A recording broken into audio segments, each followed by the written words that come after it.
Let's go. So this presentation was written originally for Free-moN, but um, you can 3D print anything. So it's very applicable. You do T-track 3D printed modules. You could do N-track, I guess. Um, you might need to put some lead in there to get them heavy enough. But you can do that, and you can also 3D print hex track modules because I've done it. So pretty well anything you want, and we know that people can 3D print it. You see in my slides, just John, I just wanted to check. You definitely seen them. Yes, all good. Yeah, good. Shared the right screen. Excellent. Okay, so the good thing is we can skip a lot of my slides because you guys know what Free-moN is. So this is a traditional Free-moN setup. This is a picture by Mark Watson from the 2019 National Train Show in Salt Lake City. You can play spot your modules if your modules are there at any time you want, but not right now. So traditionally, much more fluid than other modular types. No tables involved. Go any shape that you want, and away you kind of go. Traditionally, a Free-moN module is made from ply and foam. Is quite lightweight compared to some of the other modular types, particularly more lightweight than the NMRA's modular um, standard, which is very outdated now with the 5 and 7 inch mains in HO. I know we're on N, but they're heavy, right? So they're pretty lightweight to start with. But the challenge that was given to me was, if we're all coming to Dallas, you better be bringing a module. And for those that don't know, Gordy lives in the UK, and that involves an aeroplane. So it had to be a little bit lighter than even a Free-moN module. Otherwise, um, I don't partake in the not changing your clothes and not washing when at train events. I do like to have clean clothes, and I do like to have a wash. So I needed to make this light enough that I could still take clothes in my bag. So why we don't use plywood is because two end plates in birch ply weigh almost 30 ounces. This is based on a 12-inch wide module, which is not that heavy, but just trust me, the plane I get on from where I live to get to the mainland to fly to America is really small, and they really don't like heavy things on the plane. So 30 ounces adds up quite quickly. So a 2 foot module with a plywood frame and a foam top can easily start weighing over 4 kilos or 10 pounds, which is just way too heavy, which is where the 3D printing came in. By 3D printing, you can save about 75% of the weight. All I'll say on this before we move on, though, is if everybody 3D printed their modules, we might have difficulty with the rigidity and strength of the whole overall setup. But it is possible to have some 3D printed modules in a big setup, and it'll be absolutely fine. So there are some challenges with 3D printing. If we used 100% infill is what goes between the outside walls of your print. If we used 100% infill, then the 3D print's going to weigh more than plywood. Um, the size of your printer, i.e. the build plate, is limiting, so you can't print an entire module in one piece. Filament was more expensive than a sheet of plywood, but filament for a 3D printer is now cheaper than plywood. Um, thank whoever you want to thank for that. I'm not getting into there. I am not the Pope to make political statements, but that's the situation that we're in. There is some basic learning of CAD, but you're drawing squares, so it's quite easy. But if you want to go beyond a basic frame, you will need to have some CAD knowledge. If you don't and you're happy with a basic frame, then I have provided some prints that we'll talk about in a little while. Printed material did need to use special adhesives, but I have found that standard viscosity, medium viscosity super glue works perfectly well to hold these things together. And once you put the foam sheet in the top and you um, glue that in place with foam adhesive, then it's solid and it's going nowhere. So initially we did a proof of concept, which was going to be a 12 by 18-inch module, and then that needed to slim down to being a 12 by 12 module to fit inside the box that we found for it. It is a modular design, so you could have extended it. I tried to 3D print absolutely everything on this prototype, which was a mistake, but it worked. It's still here, and it was fine. We did a 30% scale module to just get it all gluing together. 30% size is great because it saves a lot of material, and also your tolerances are really tight. So if it goes together nicely, then it will go together when you blow it up to full size. So this is what the frame looks like. It's various 3D printed sections that we did for this. We did 50% infill. There's no plywood. Those that have seen my modules will go, Gordy, where's the plywood? There is no plywood. This was an attempt number one. So we didn't use plywood, but 50% infill was starting to get almost as heavy as plywood. So what's the point, right? We'll come on to what we did later as we go. So these are the sides. There was a slot for a cross member to give it rigidity. It's only a square 1 foot by 1 foot module. I'm going to flip forward. So you can use CAD to do very fancy, very nice designs of scenery to give you a sub base for your scenery. If you've got time, this was great. Definitely good for doing modules that have got tunnels and bridges and rivers and streams and all that lovely stuff. But it's time consuming. It takes a long time, and you're printing a lot of stuff there. But because you're 3D printing it, we were able to add in whole supports for feeder wires, alignment guides, all that kind of good stuff. And here we are printing module number one on an Ender 3 printer, which is from Creality. A Creality Ender 3, you can buy them for about $100. So it's not expensive to get into doing this and being successful. But there are limits on the build plate size. You see how small that actually is. This is me taking over the kitchen, but I do all the cooking, so it's fine. So as you can see, this all started to come together. The eagle-eyed amongst you will notice that I've made a mistake, and even though I'm a master model railroader, I like to admit my mistakes because no one is perfect. Because I shrunk this down, I didn't count properly and ended up with a 10 mil, or just under half an inch wide gap between my top sections, which I had to build a filler piece for.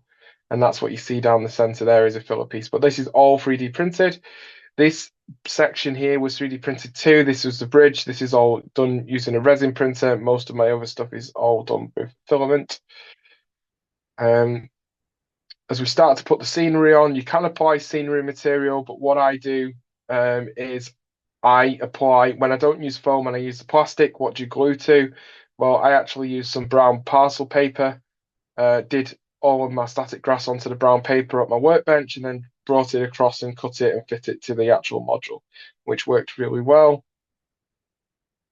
Start to see the module going together. That's another sheet of styrene. I have to use my American terms. Styrene down the middle, plastic card to anyone from the colonies, not from the colonies, sorry, and then just a bit of stone ballast down either side.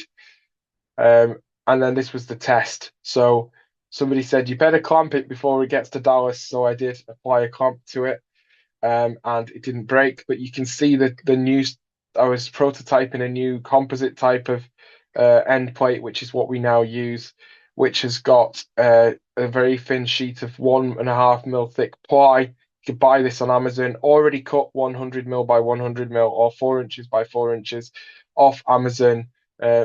Hobby laser cutters use these to make Christmas ornaments. You can get them in the 3D print design. It was dead easy to just do a recess for that to be glued into, and that meant that we could reduce the infill from 50% to 10%, saving tons and tons of weight and material.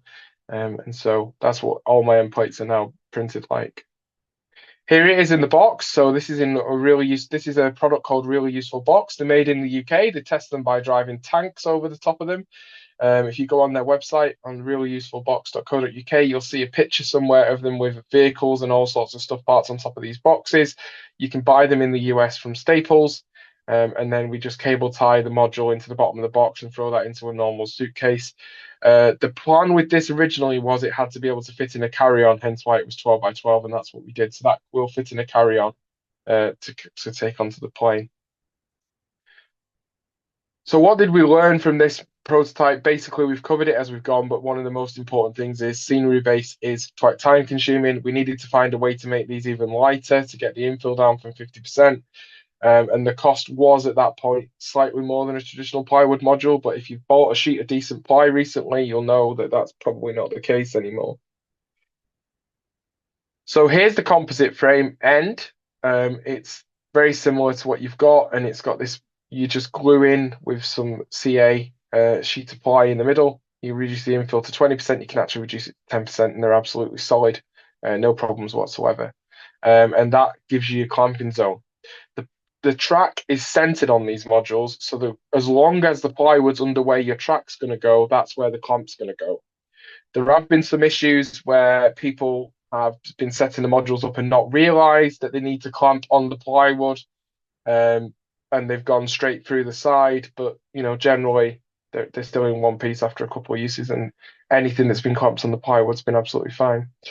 So we then moved on to a 90-degree crossing module. I've got some pictures of this in a little while, but this shows you what the drawings look like. So the black is the plywood, the red and the blue and the yellow are all different components that just all slot together, CA between on all the seams, and then a sheet of 1-inch thick foam down the center in it goes.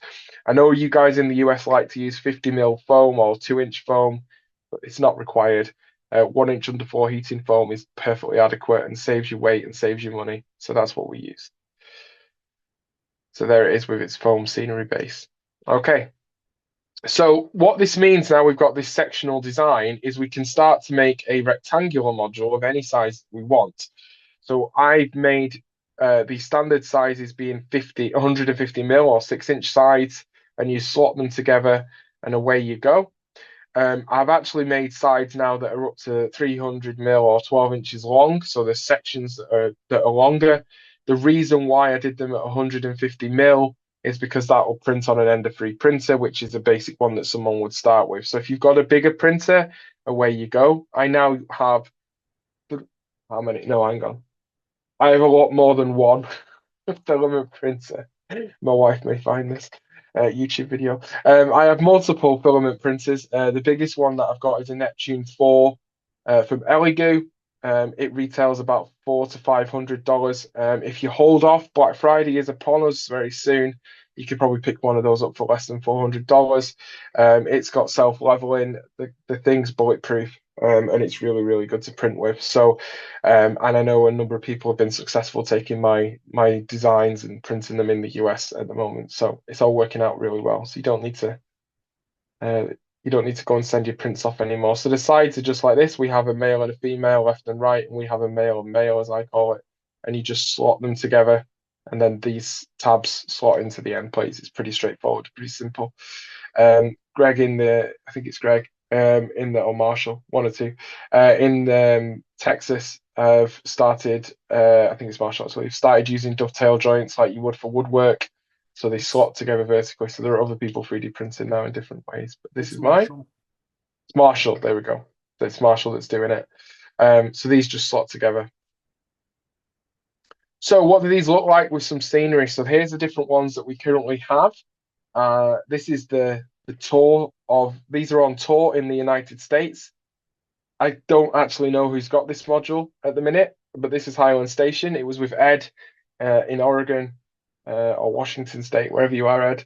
I think you're in Portland, so we'll say Oregon. It was there last year and did a number of shows. Ed didn't manage to break it, which is great. He tried. That was the whole point of sending this out there, so it could go and be transported and set up again and again and again. Here's a picture of it in Ed's house. Here's a picture of it at Evanston, and it ran really well. Pretty flawless module. It's about 570 mil long, so just under 2 foot, 20 or 21 inch, something like that. And then here is the 90-degree crossing module that I showed you the pictures of earlier. It's 13 inches by 13 inches, so it's not a 12 by 12 square. Thank you, Lee, for calling that one out as I was designing it, because that allows us to slide modules to the left and right if the tracks are not quite centered on them. But of course, we're all brilliant builders and we center everything. So here it is set up at Evanston. I'm going to show you, we found some problems with this because that's got forces acting on it in all 4 directions. It's effectively 4 end plates, but there's other forces going on that. And when this first was used by Lee, well, I think the second or third time it was used, we started to find that the weight of the wooden modules going on it was forcing the center to rise as it was compressing the foam. So what I did is I 3D printed a custom strut for this so that it had cross members going on the diagonal, and I shipped it to Lee. Lee had to put some plywood in, so this is now really a very heavy module. because I didn't quite have the size just right for the ends. I did my best. So we had to put some plywood in here. So this is now a completely composite module that's absolutely bulletproof. But yeah, just be aware that if you're going to compress a 3D printed module in 4 directions, it's going to compress more than plywood will. And this is the latest one. This was the auto rack yard module. This is with Speed in Dallas at the moment. It'll be up in Novi, I think. Certainly it'll be coming to Novi for me to take it home or give it to somebody else to play with for a year. This is 3 sections. So there's 1, there's 2, there's 3. They're all 600 mil long. There's end plates only on the end, and the middle sections are only 4 inches tall, 4-inch deep sides. So it saves on weight and material. The end plates are standard 6-inch depth, and the sections just screw together with some bolts that go through, so they're always aligned. And it's got plastic conduit for legs just to save weight again. You're thinking, how on earth did you get on an aeroplane with an 1800 mil long module? Well, we did. It fits into that box there, which is the maximum size for a US airline of a checked bag.